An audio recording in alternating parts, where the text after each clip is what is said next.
Hello and welcome to Dubai Trains. In this video, we're going to design a brewery for my new layout. Yes, we're going to look at what a brewery is, what kind of products go into it, and what comes out of a brewery. And then we're going to look at various track plans. We'll have some bad designs for you, and we'll have some good designs for you. And finally, we're going to look at the track plan for my own layout for the brewery and for the interchange that I come up with. We're going to go through all the tracks and how to operate it. So someone play that beautiful intro so we can get started.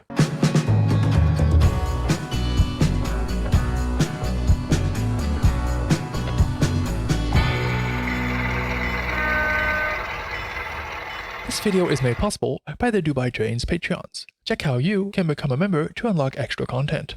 There's a lot to talk about in this video, so let's just get starting.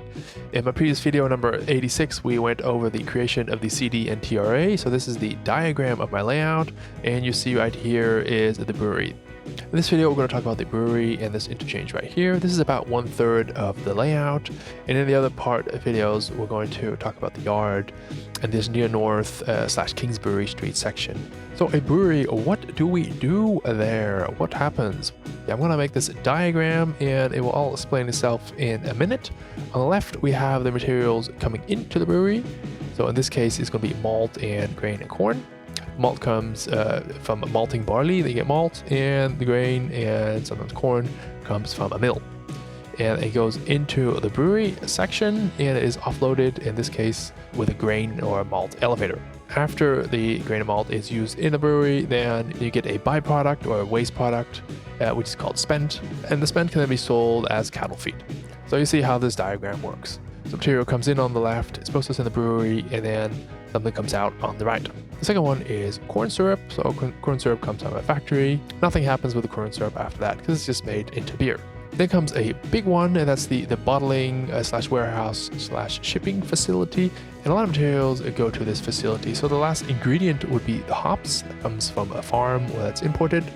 And then we get a lot of bottles, cases, kegs. These are either return or the new ones from a factory, and some extra packing and cardboard as well. And this all goes into the bottling warehouse shipping facility. So what happens with all this bottling, shipping, and warehouse? What comes out? Well, we get the beer, of course. We got draft beer, we got bottles, we got canned beer. This goes to distributors, either by rail if it's a very large brewery, or just by truck to your local city, neighborhood, community. Now, one other thing, breweries often have their own power plant.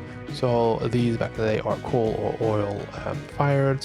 So these are basically the 1, 2, 3, and 4 dedicated structures that can have a rail connection for your brewery, and that can have a dedicated spot as well. Now do note, this is a typical brewery, and this is also a little bit how I'm going to do it.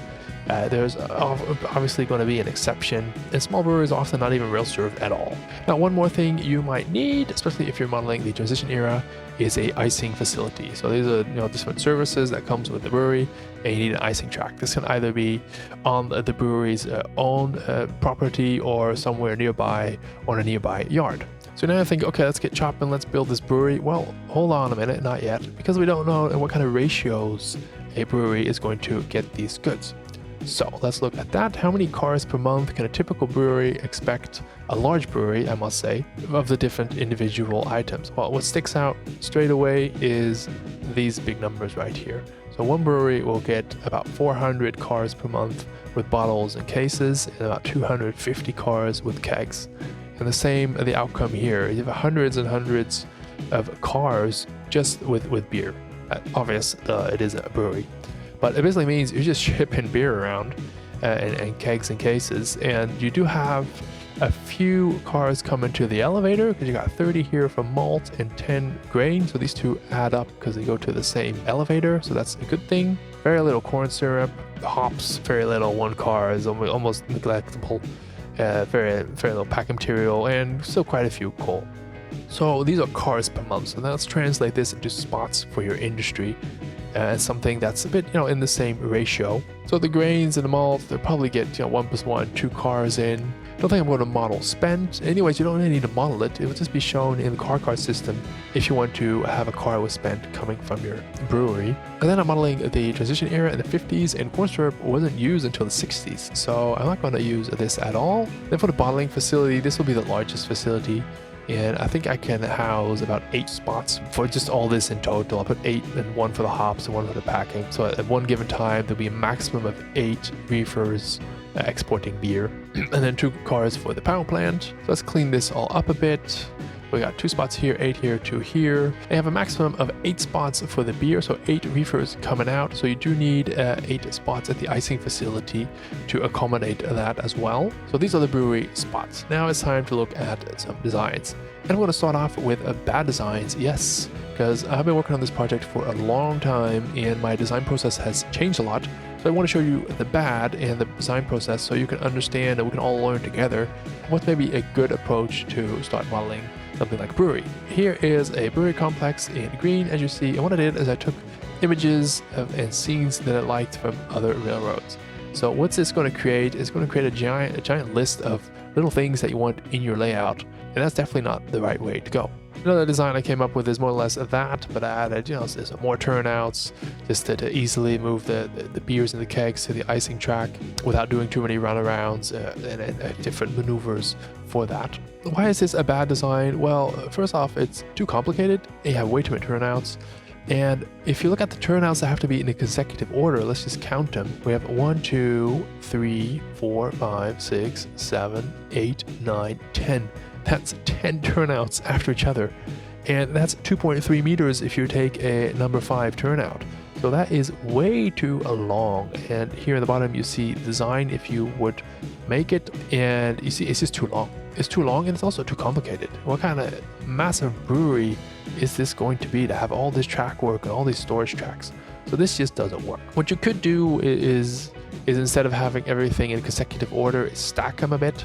So that's what you see in this design. So basically take all the storage and put it to the north of the main line and then have all the industry in the south of the main line. But if you count the turnouts again, 8, 9, 10, it doesn't really matter that much. And it's still quite a complex design. So like I said, I learned a lot. In the meantime, I made dozens of designs for clients and for myself. I look with fresh eyes, let's say, at the same problematic. And I came up with these designs. So immediately straight off the bat, you see they're less complex. So again, you have the thick black line that would be considered the main line. The blue line is just where the backdrop would be. And then these gray lines, if you see them, this is the road. It's just an illustration of where a road would be. I'm not going to go through each and every one of them. And I was still playing around with the idea to have some separate dedicated tracks for storage. That's just something to note. The track design here at the bottom is a stub end that actually would work quite well. And it's interesting to have a stub end yard. It just gives it a bit of different dynamic and it gives you more flexibility to place this in your space available at home. I also took some inspiration from the Tonino Western Railroad. Have a look at that. That's a beautiful N-scale railroad. And it has just really great track plans. So this is more or less one of his breweries, but just sorted out a little bit different. But this just takes too much space. I mean, he's working an N scale and I have HO scale and only a fraction of the space he has. So this is not going to work. So here are some more designs. Just stick with me because I have one more point to take. Let's just count some tracks. Here we have the main line, and in this design we have 1, 2 tracks north of that. Basically for storage to do some runarounds. And here in the south we have the main line and only 1 track north of that. So if you would work out these designs, then you see there's actually quite a big difference in how much space this would take. There are also some other differences, consequences, what to do with the yard leads, etc. If you compare the bottom one and this one, 80 centimeters longer, and we just don't have that space. And even if I had the space, I'd probably want to have a bit more straight section here just to make it look a bit more natural. So then comes the gun revelation, and I call it the gun revelation because it comes from Dave Gunn and his layout. And that was called sabbatical for this layout. I got a lot of inspiration and I learned a lot of different things. And from Dave Gunn, also Bill Denton and Todd's layout, I learned a few things. That one thing is that a main line is not always a main line. So a lot of these layouts, these switching layouts have double track main line, if you can call them, but they're not really double track main line. They're just 2 lines, and sometimes they use as siding to pass each other. Sometimes they use as storage. It's not that black and white. So the industry doesn't really need a dedicated storage track if you can just store them on the track itself. And second, if you look at this particular section, David Gunn, he stacks a lot. So you see I have 1, 2, 3, 4, 5, 6 tracks. So what to do if you don't have the length? Well, you just go into the width, you just create extra depth. So a few of those things I took into my final design. These revelations, the gun revelations, are most visible here on the off side on the left, where you'll see there's a double track. So that means if you have the double track where you can store some cars and maybe use as a runaround, or you can use the green section as a runaround, then you don't need these separate storage tracks. So this condenses the layout a bit more, and it makes it look a bit more slick and prototypical, I must say. And one final change is we do have an interchange here, and because the yard is on the other side of the layout, you do want to have a runaround. You don't want to push and shove cars all the way across the layout just for this interchange. But because we have so many interchanges and tracks in this double track section, we don't need one right here. So this is now the diagram of what the car ferry will be. So now let's jump into the design. This is the space available. This whole 1/3 section is what we're going to be talking about right now. This is where the brewery is and the interchange. So let's zoom in and let's have a look. This is the track plan. Let's get our bearings. This here, the big thick line in black, would be the main line. And as you see at the end, it actually goes to this dotted purple line. So you ask, what is this? Well, this dotted purple line does not exist. What do I mean by that? This is an around the room design, as you see, and it's point to point. So remember, this is the schematic, and there's no continuous running. We're going from one end of Chicago to the other end. But I'm going to include this dotted pink line just to have the availability of to do continuous running if I want to. So let's continue. These tracks here on the right, just forget about them. We'll talk about that in another video. Everything you see here in yellow is going to be related to the brewery. In the south, we have an icing track. In the north is the brewery itself. So we have two tracks here for shipping and for receiving. Here is that little corn syrup track that also became receivables. And here on the right, we have a grain elevator for the offloading of all the grains and corns.